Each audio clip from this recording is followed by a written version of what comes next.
ফের কল্পতরু মুখ্যমন্ত্রী। পশ্চিম মেদিনীপুরের প্রশাসনিক সভা থেকে একগুচ্ছ প্রকল্পের উদ্বোধন শিলান্যাস করলেন মমতা বন্দ্যোপাধ্যায়। রাজ্যে এবার দাম কমবে বিদ্যুতের, মঞ্চ থেকে জানিয়ে দিলেন মুখ্যমন্ত্রী। আর কি বললেন বিস্তারিত জানতে দেখুন পুরো ভিডিও।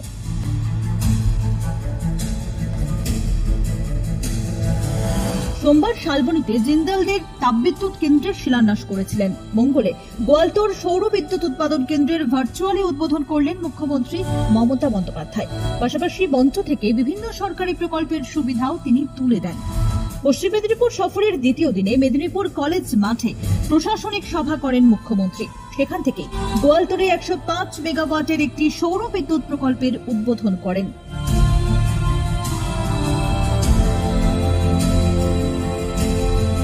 এদিনের প্রশাসনিক সভা থেকে মোট 212টি প্রকল্পের শিলান্যাস এবং 110টি প্রকল্পের উদ্বোধন করেন মমতা বন্দ্যোপাধ্যায়। মুখ্যমন্ত্রী জানান, পূর্ব ভারতের সবচেয়ে বড় সৌর বিদ্যুৎ প্রকল্প হতে চলেছে গোয়ালতোড়ের এই প্রজেক্ট। 105 মেগাওয়াটের এই বিদ্যুৎ প্রকল্পের জন্য ব্যয় করা হয়েছে 750 কোটি টাকা। উৎপাদন শুরু হলে আগামী দিনে রাজ্যে বিদ্যুতের দাম কমবে বলেও তিনি জানান। সোলার পাওয়ার উদ্বোধন করছেন আজকে, এটা রেডি হয়ে গেছে। রিনিউয়েবল এনার্জি ইস্টার্ন ইন্ডিয়াতে এত বড় project, this is the first time. এবং ওরা আরও 100 মেগাওয়াট এক্সপানশন করবেন। 80% টাকা এটা জার্মান থেকে আসছে, 20% আমরা স্টেট গভর্নমেন্ট দিচ্ছি।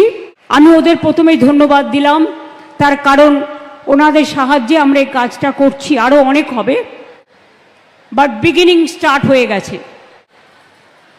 মেদিনীপুর, ঝাড়গ্রাম এই সকল জেলার মানুষকে এই প্রোগ্রামে যত বেশি সোলার পাওয়ার হবে, পাওয়ারের দাম তত বেশি কমবে।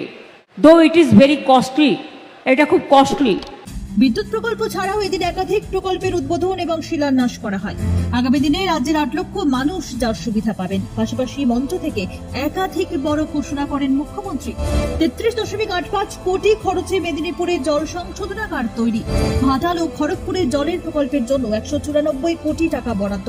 77 কোটি টাকা ব্যয়ে ক্ষীরপাই রামজীবনপুর রাস্তা নির্মাণ। পুরুলিয়া সৌর বিদ্যুৎ কেন্দ্র এবং বক্রেশ্বরে 200 মেগাওয়াট ভাসমান সোলার প্ল্যান্ট তৈরির কথা ঘোষণা করেন তিনি। শিল্প নিয়ে বিরোধীদের তোপ দাগেন মুখ্যমন্ত্রী মমতা বন্দ্যোপাধ্যায়। তিনি বলেন, অনেকেই বলে কোথায় শিল্প, সবটাই গল্প, কিন্তু এটা বোঝে না গল্পেই জীবনের শুরু। শিল্পকে গল্পের পর্যায়ে ফেললে হবে না। শিল্প কর্মসংস্থান তৈরি করে, কর্মসংস্থান আর্থিক উন্নতি করে। মুখ্যমন্ত্রীর কথায় বাংলায় শিল্পের সম্ভাবনা বাড়ছে। হাজার হাজার ছেলেমেয়ে চাকরি পাবেন। বাংলা এখন স্কিল ডেভেলপমেন্টে নাম্বার 1। এদিনের সভা থেকে চাকরিহারাদেরও আশ্বস্ত করেন মমতা বন্দ্যোপাধ্যায়। এসএসসি ভবনের সামনে আন্দোলনরত চাকরিহারাদের উদ্দেশ্যে মুখ্যমন্ত্রীর বার্তা, গরমের মধ্যে বসে না থেকে তারা যেন স্কুলে ফিরে যান, তারা যেন সরকারের উপর ভরসা রাখেন, সকলে মাইনে পাবেন।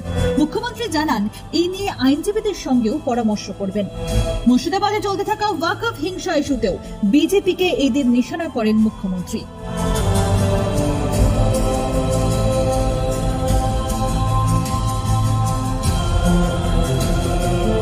ব্যুরো রিপোর্ট, নজরে কলকাতা।